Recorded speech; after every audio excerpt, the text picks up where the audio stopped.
नमस्कार, आप देख रहे हैं न्यूज फॉर नेशन और मैं हूं प्रियदर्शन।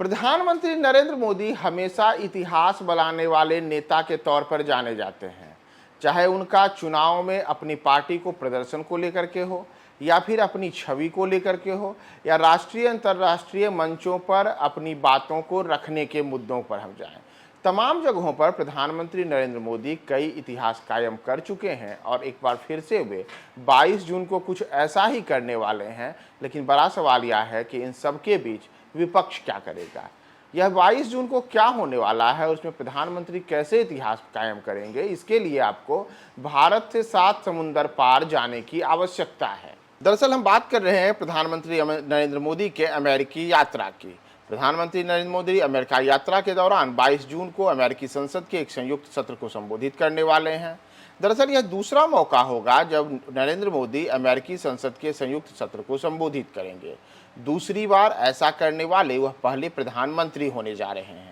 पीएम मोदी ने इसके पहले जून 2016 में अमेरिका की अपनी यात्रा के दौरान अमेरिकी कांग्रेस को संबोधित किया था। संयुक्त सत्र को संबोधित करने के लिए मिले आमंत्रण पर पीएम मोदी ने आभार जताया है और अपने एक ट्वीट में उन्होंने लिखा है कि मैं इस निमंत्रण को स्वीकार कर सम्मानित महसूस कर रहा हूं। दरअसल अमेरिकी कांग्रेस की संयुक्त बैठक में पीएम मोदी का दूसरा संबोधन ऐतिहासिक माना जा रहा है, क्योंकि वे 2 बार ऐसा करने वाले पहले भारतीय पीएम होंगे। इनके पहले इजरायल के पीएम बेंजामिन नेतान्याहू ने दूसरे स्थान पर हैं, जिन्होंने अमेरिकी संयुक्त कांग्रेस को 3 बार संबोधित किया था। वहीं ब्रिटेन के पूर्व प्रधानमंत्री विंस्टन चर्चिल और दक्षिण अफ्रीका के पूर्व राष्ट्रपति नेल्सन मंडेला विश्व के उन कुछ चुनिंदा नेताओं में शामिल हैं जिन्होंने 2 बार अमेरिकी संसद को संबोधित करने का सम्मान प्राप्त किया है। वहीं अगर हम भारत की बात करें तो पीएम मोदी 7 साल पहले अमेरिकी संसद के संयुक्त सत्र को संबोधित करने वाले देश के 5वें भारतीय प्रधानमंत्री बने थे।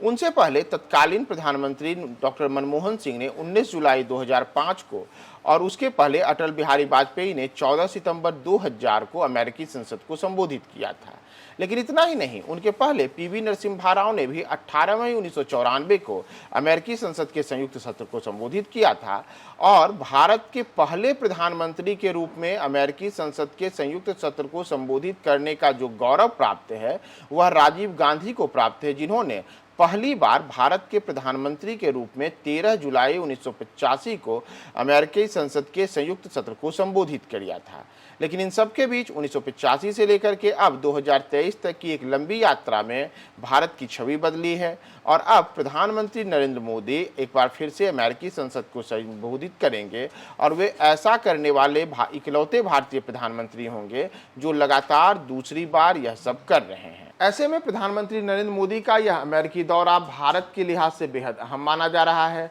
कि भारत की जो अंतर्राष्ट्रीय छवि है और उसे लेकर के अलग अलग समय में जो विपक्ष है भारत में, उसके द्वारा जो प्रधानमंत्री नरेंद्र मोदी और केंद्र की मौजूदा जो एनडीए सरकार है उस पर जो हमले किए जाते हैं, उसमें पीएम मोदी के लिए यह एक बेहतर अवसर होगा जब वो अमेरिकी संसद को संबोधित करते हुए देश की छवि को भी वहां पर सुधार सकते हैं। तो दूसरी ओर जो उनके ऊपर लगातार अंतर्राष्ट्रीय मीडिया के कई कटाक्ष आते हैं, साथ ही साथ भारत के विपक्षी दलों के कटाक्ष आते हैं, तो उन सबको एक अंतर्राष्ट्रीय मंच पर ही जवाब देने का पीएम मोदी के पास मौका होगा। देखना यह महत्वपूर्ण है कि 22 जून को जब अमेरिकी संसद के संयुक्त सत्र को पीएम मोदी संबोधित करेंगे तो वे वहां किन मुद्दों को केंद्र में रख करके बोलते हैं, जिससे वो एक और अपनी छवि को बिगाड़ने वाले उन अंतर्राष्ट्रीय मीडिया जगत को जवाब दे सकते हैं जो लगातार पीएम मोदी पर हमलावर रहते हैं। तो दूसरी ओर भारत के वैसे विपक्षी नेता जो पीएम मोदी को गाहे बेगाहे, चाहे भारत हो चाहे दुनिया के अलग अलग मंच हों,